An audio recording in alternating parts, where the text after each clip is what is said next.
I'd like you to weigh in on another story coming out of Nigeria. Moving on, the Nigerian government has confirmed the number of students kidnapped from a seminary on Sunday. Officials have said that the gunmen abducted some 136 students from the Salihu Tanko Islamic school in Tegina. The incident happened in the Niger state over the weekend, where gunmen opened fire while riding on their motorbikes. The attack killed one resident and injured another. After this, the gunmen stormed into the seminary, kidnapping scores of children. This is the latest incident in a string of mass kidnappings in Nigeria. President Muhammadu Buhari has initiated an effort to identify the bandits and step up the operation to rescue the kidnapped children.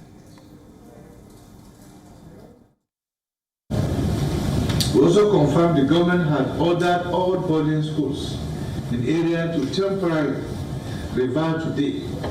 Perhaps the reason the bandits attacked the Islamic school. Government is now in touch with some of the parents of the kidnapped children. They have been assured of the safe return of their wards. Let me restate our stance not to pay any form of ransom to any criminal like called bandits. Criminal gangs have targeted schools in remote areas where pupils live in dormitories with little security protection. The bandits haul the young victims into nearby forests to negotiate ransoms. This abduction came a day after 14 university students were released from captivity after 40 days. The children returned only after the government was forced to pay a ransom after gunmen killed 5 students.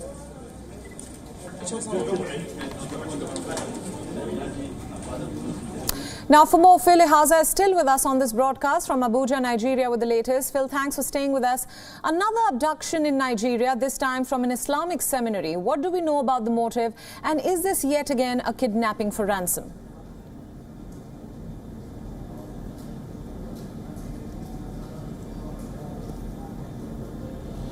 Well, it's a really unfortunate incident. It's been about 4 days since this school children have been kidnapped. They are yet to be found, in spite of all the promises and pledges from the government to release them, find and rescue them.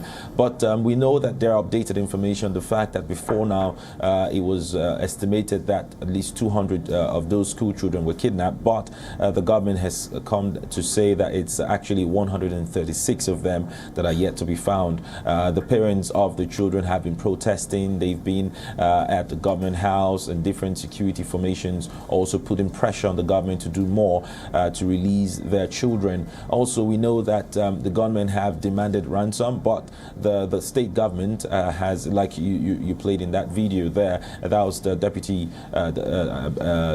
governor, saying that they were not going to heed to any call for ransom, but they might open talks for negotiations in the areas of maybe peace talks, amnesty, but in terms of paying ransom, they will not, and that's understandably so, because in the past few months, Nigeria's President Muhammadu Buhari has called or warned state governors or state governments not to pay any ransom to these criminals, because they will make that industry, if I may use that word, lucrative. Because when you pay ransom to these kidnappers, they will come back in another guise to still perpetrate those evils. So what other security experts are also saying is that they get some of these criminals and perpetrate them, or rather prosecute them, and bring some of them to book, so that they can be used as a form of warnings to deter other would-be kidnappers in other parts of the country. Right, Phil, my final question for you as we wrap up our discussion. Now, this abduction comes after 14 university students were released from captivity after 40 days. The big question is, this kind of crime is recurring repeatedly in the country. Is the government not learning from incidents of the past and beefing up security across its educational centers?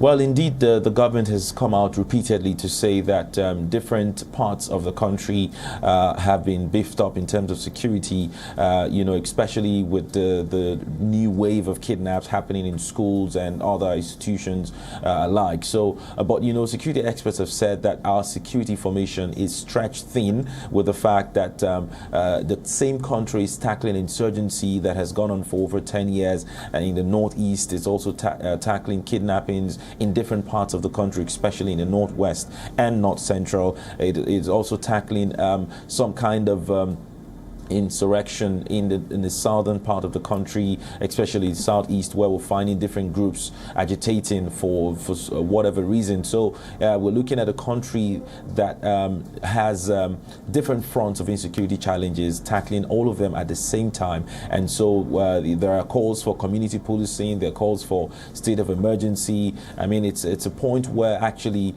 like they say, uneasy lies the head that wears the crown. So we're just hoping that the government, as it has pledged, will live up to those promises and also beef up security in schools, and then find some of these criminals and bring them to justice, so that in itself would also serve as a way to prevent further attack or forestall further kidnaps. Also to involve citizenry, involve other vigilantes, locals, to help in intelligence gathering and preventing further kidnaps in schools.